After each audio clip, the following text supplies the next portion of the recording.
भाऊ होते पांडोबा महाराज आणि जोग महाराज.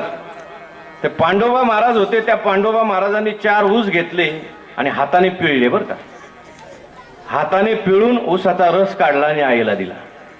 ते म्हटले पांडोबा महाराजांनी सुपारी फोडण्याकरता कधी आडकिता वापरला नाही. आडकिता वापर. ते म्हटले सुपारी खाली ठेवायची आणि वरून एक बुक्की मारायची, सुपारीचा चोरा होऊन जायचा. शरीराचं बळ एक श्रेष्ठ बळ आहे, पण केवळ शरीराचं बळ असेल आणि वरचा मधला रिकामा असेल तर काही उपयोग नाही त्याचा. बरं का, म्हणून माणसाकडे शक्ती पाहिजे, बुद्धी पाहिजे. बुद्धिवान मनुष्य जो असतो कितीतरी शक्तिवान माणसाला आपल्या ताब्यात ठेवतो. विठ्ठल विठ्ठल विठ्ठल.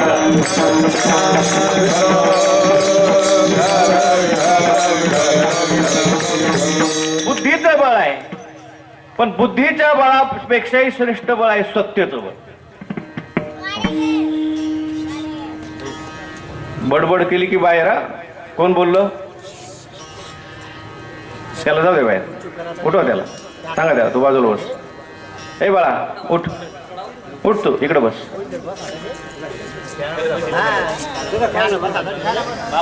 विठ्ठल विठ्ठल विठ्ठल.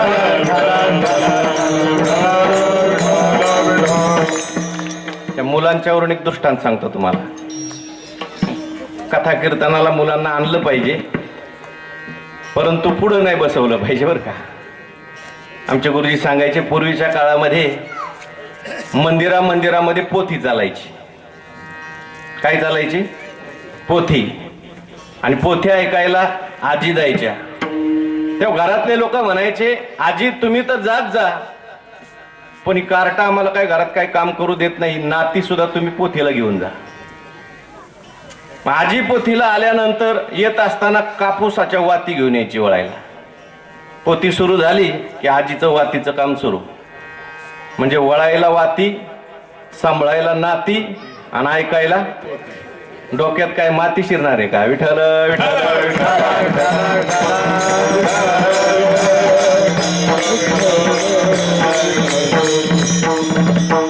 शरीराच्या बळापेक्षा बुद्धीचं बळ श्रेष्ठ आहे. बुद्धीच्या बळापेक्षा सत्तेचं बळ श्रेष्ठ आहे. अनेक सत्तावान, अनेक बुद्धिवान आपल्या ताब्यात ठेवतात. पण सत्तेचं जरी बळ असलं त्या सत्तेच्या बळावर सुद्धा एक मोठी सत्ता आहे, तिला म्हणायचं काळाचं बळ. किती जरी सत्तावान असला, किती जरी बुद्धिवान असला, किती जरी शरीरवान असला, बलवान असला, तरी काळा पुढं कोणाचं चालत नाही. विठ्ठल विठ्ठल.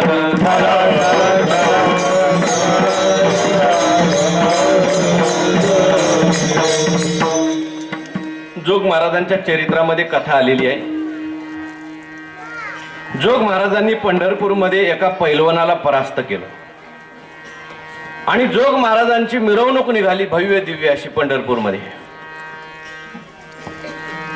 ज्यांच्याकडे प्रसाद असेल त्यांच्याकडे ठेवा. त्यांनी मधलं भजन सुरू झालं की मागून घेऊ. आता मध्ये कोणी उठू नका. जे इकडून येणारे लोक आहेत त्यांनी साईडलाच बसा, पुढे येऊ नका इकडे. जोग महाराजांची मिरवणूक निघाल्यानंतर जोग महाराजांची मिरवणूक जात असताना जोग महाराज गंगागीर महाराजांच्या दर्शनाकरता गेले. तर गंगागीर महाराजांनी जोग महाराजांचा सत्कार करायच्या ऐवजी त्यांनी पाठ फिरवली. जोग महाराज म्हणायला लागले सगळे लोक माझं कौतुक करतात आणि महाराज तुमच्या दर्शनाला मी आल्यानंतर तुम्ही का पाठ फिरवली? ते म्हटले तुम्ही काय पराक्रम केला म्हणून लोक तुमचा सत्कार करतात. म्हटले फार मोठ्या पैलवानाला, पंजाबच्या पैलवानाला मी पाडले, ज्याने संपूर्ण महाराष्ट्रातले पैलवान चितपट करून टाकले. त्या पंजाबच्या पैलवानाला मी पाडलं म्हणून माझी मिरवणूक निघाली, सत्कार केला लोकांनी. तेव्हा ते गंगागीर महाराज म्हटले अरे असल्या मरक्या पैलवानाला पाडून काय उपयोग आहे? मोठ्या पैलवानाला तुम्ही जेव्हा पाडाल तेव्हा मी त्या ठिकाणी तुम्हाला सत्कार करील. जोग महाराज म्हणले आणा कोणता मोठा पैलवान आणायचा, मी त्याला पाडून दाखवतो. हे गंगागीर महाराज म्हटले तो आता येत नाही, तो शेवटी येतो. त्याचं नाव आहे काळ. काळाला जेव्हा तुम्ही पराजित कराल तेव्हा तुम्ही खरे बलवान. विठ्ठल विठ्ठल.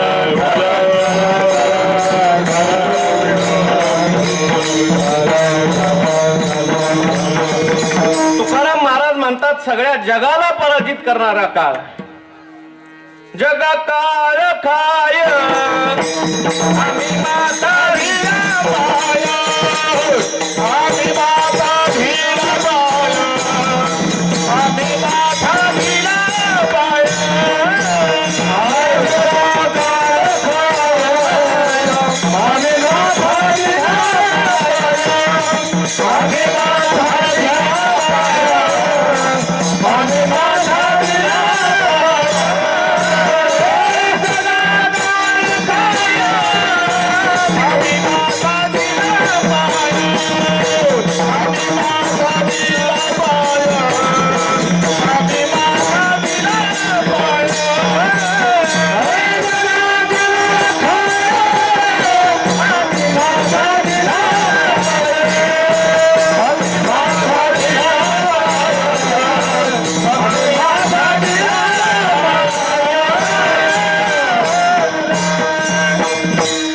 तुकाराम महाराज म्हणतात जगाला खाणारा काळ.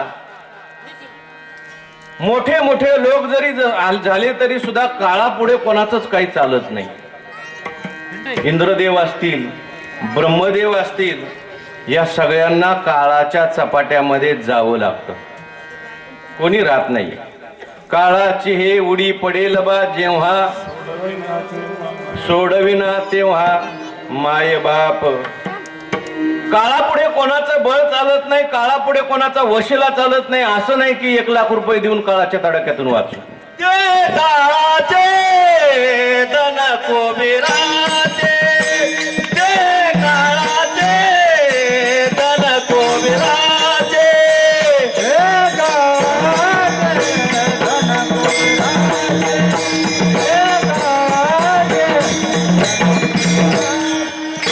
येत्या मनुष्याचे काय हाय, येत्या मनुष्याचे काय हाय, काय हाय, काय हाय, काय हाय. काळाचे धन कोबिराचे, काळाचे धन कोबिराचे, काळाचे धन कोबिराचे.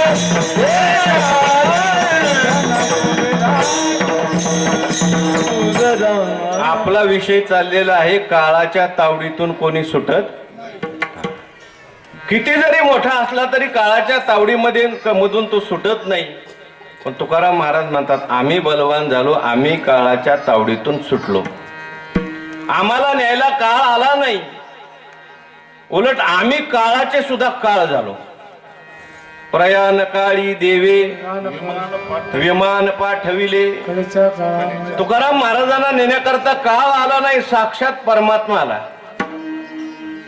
सगळ्या लोकांना तुकाराम महाराजांनी विचारलं चला वैकुंठाला, चला वैकुंठाला. लोक गेले का? लोक म्हणायला लागले महाराज 15 दिवस थांबा. एवढी ज्वारी लावली, बाजरी लावली की तुमच्या बरोबर यायचंय.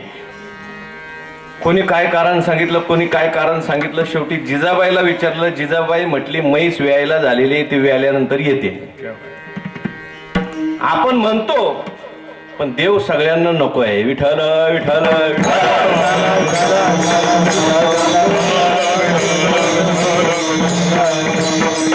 तुकाराम महाराजांनी काळाला परत पाठवण्याकरता असं काय साधन केलं म्हणजे आपल्यालाही ते साधन करता येईल. असं कोणतं साधन आहे जे तुकाराम महाराजांनी केलं आणि काळावर विजय मिळवला? त्या साधनाचा निर्देश महाराज अभंगाच्या पहिल्या चरणात. कंठी धरिला कृष्ण माने, कंठी धरिला कृष्ण माने, कंठी धरिला कृष्ण माने, कंठी धरिला कृष्ण माने, कंठी धरिला कृष्ण माने, कंठी धरिला कृष्ण माने, कंठी धरिला कृष्ण माने,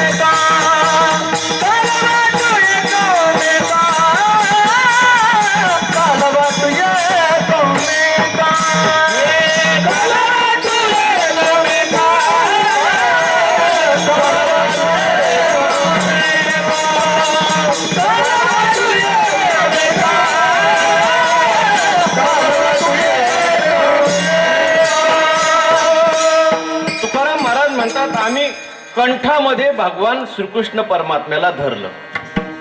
कंठी धरिला कृष्ण मणी अवघाजनी प्रकाश. कंठामध्ये कृष्णमणी धारण केला. कंठामध्ये कृष्णमणी धारण केला म्हणजे नेमकं काय केलं? त्या कृष्णमणी शब्दाचे 2-3 अर्थ सांगतो. कृष्ण या शब्दाचा अर्थ आहे काळा आणि मणी या शब्दाचा अर्थ आहे मणी. आम्ही कंठामध्ये काळा मणी धारण केला. वारकरी जे असतात, वैष्णव असतात, गळ्यामध्ये काळी तुळस जी असते तिची माळ धारण करतात. म्हणजे भगवान परमात्म्याची माळ आम्ही धारण केली. विठ्ठल विठ्ठल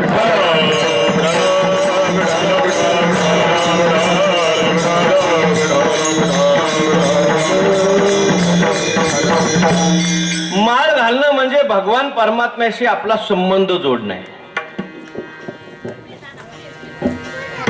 बोलू नका. जागेवर बसा, जागेवर बसा, पुढे नका येऊ आता कोणी. कीर्तनामध्ये विक्षेप होतो ऐकणाऱ्या लोकांना. विठ्ठल विठ्ठल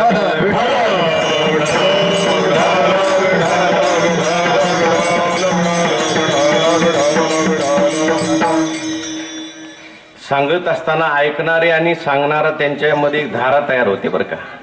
आणि मागून येऊन जे लोक मध्ये येतात त्याच्यामुळे ती धारा तुटते. आपण पुण्य करायला येतो पण आपल्याला दुसऱ्याला विक्षेप केलेल्याच पाप लागतं. विठ्ठल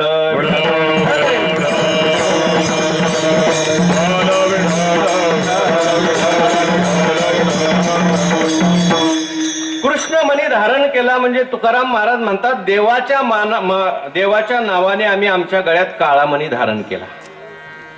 जशी एखादी विवाहित स्त्री जी असते, लग्न झाल्यानंतर तिच्या गळ्यामध्ये काळा मणी टाकतात. परिस्थिती जर चांगली नसली, अलंकार जरी नसले तरी सुद्धा काळा मणी मात्र धारण करावा लागतो. त्याला मंगळसूत्र असं म्हणतात. एकदा का त्या स्त्रीने, एकदा का त्या तरुणीने एकाच्या नावाने मंगळसूत्र धारण केलं, मग तिथून पुढची सगळी जबाबदारी कोणाची असते? त्याची. ज्याच्या नावाने मंगळसूत्र धारण केलं त्याची जबाबदारी. तसं भगवान परमात्म्याच्या नावाने आम्ही तुळशीची माळ धारण केली. आता आमची जबाबदारी देवावर. विठ्ठल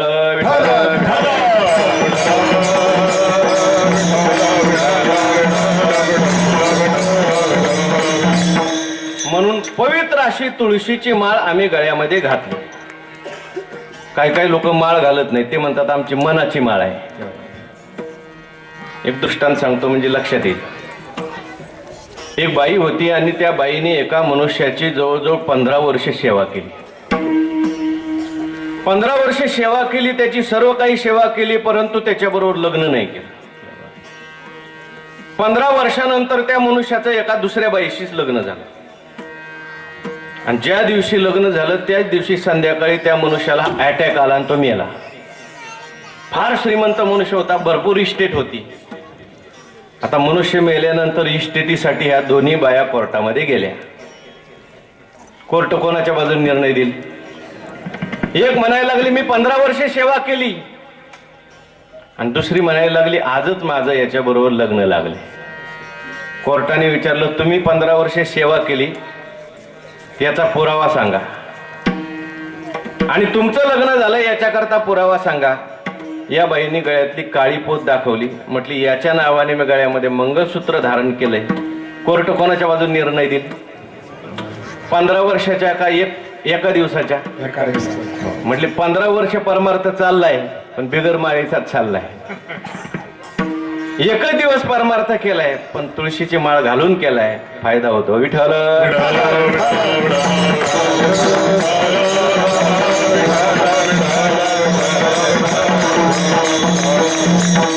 कंठामध्ये कृष्णमणी धारण केला म्हणजे कृष्ण हे नाव आम्ही कंठामध्ये धारण केलं.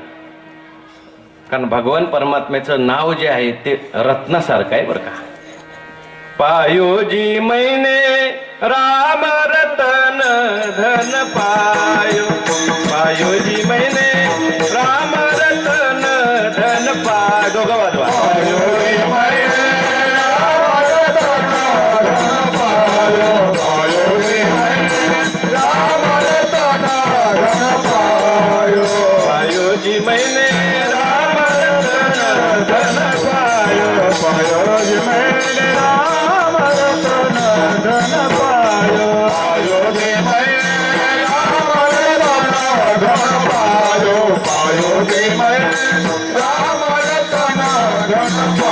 तोरण गोटे खरुचन फुटे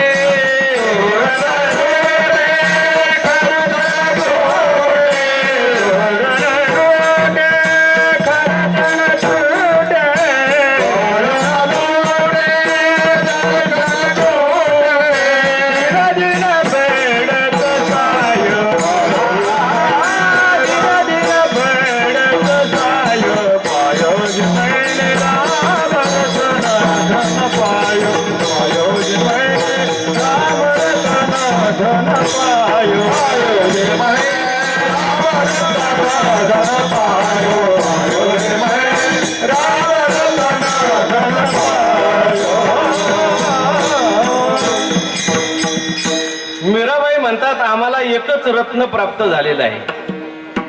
भगवान परमात्म्याचं नाव हे रत्नासारखं वाटलं पाहिजे बरं का. भगवान परमात्म्याचं नाव हे रत्नासारखं वाटल्यानंतर जर घेतलं तर त्याचा विशेष परिणाम. पण मनुष्याला रत्नासारखं वाटतं का? देवाचं नाव सोन्यासारखं वाटतं का? पैसे मोजताना जसा आनंद होतो तसा नामस्मरण करताना होतो का? म्हणून नामस्मरण फल देत नाही. विठ्ठल विठ्ठल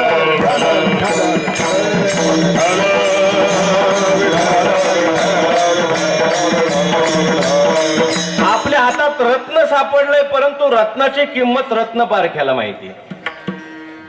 किती जरी अमूल्य रत्न एखाद्या माणसाला सापडलं तरी त्याला त्याची किंमत कळत नाही. तुकाराम महाराज म्हणतात शेळी वळणारा मनुष्य आणि त्याला चिंतामणी सापडला. आता त्याला चिंतामणीचे काय ओळख? त्याला असं वाटलं खडा आहे, चांगला दिसतोय.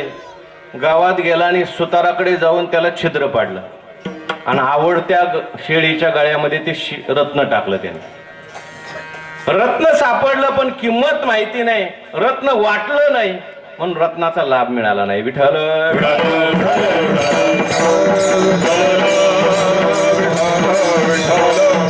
भगवंताचं नामस्मरण हे रत्न आहे आणि रत्नाचे रत्नपारखी पहिले रत्नपारखी भगवान शंकर. म्हणून भगवान शंकर जे आहेत स्मशानात जरी असले तरी देवाचं नामस्मरण करत राहतात. भजन करी महादेव महादेव भजन करी महादेव देव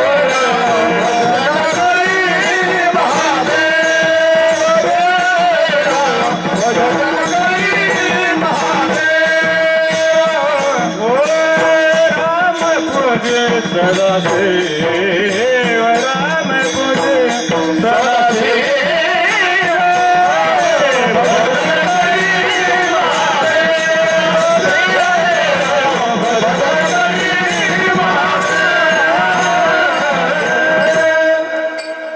भगवान शंकर कुठं राहतात? हो कुठं राहतात? स्मशानात. स्मशानात राहून सुद्धा समाधानी कसं राहायचं हे भगवान शंकराकडून शिकण्यासारखं आहे. तुमच्या आमच्या दृष्टीने स्मशान पवित्र का पवित्र? स्मशानात गेल्यानंतर आल्यानंतर शास्त्र सांगतंय आंघोळ करा. नुसती आंघोळ नाही करायची, कपड्यासहित आंघोळ करा. पण भगवान शंकर स्मशानात राहून सुद्धा पवित्र का राहिले? भगवान शंकर सतत देवाचं चिंतन करतात. जो देवाचं चिंतन करतो तो कुठे जरी असला तरी पवित्र. पार्वती माता म्हणायला लागली देवा लोक बंगले बांधतात, माड्या बांधतात, एवढी मोठी मोठी घरं बांधतात, आपल्याला एखादं घर बांधा ना. आता भगवान शंकरांना घर बांधणं अवघड आहे का? असं म्हणतात. पार्वतीच्या आग्रहावरून भगवान शंकरांनी सोन्याचा महाल बांधला आणि वास्तुशांती करायला ब्राह्मण म्हणून कोणाला बोलवलं? रावणाला बोलवलं. रावण चांगली पूजा करायचा बरं का. बरीच रावण पूजा चांगली करतात.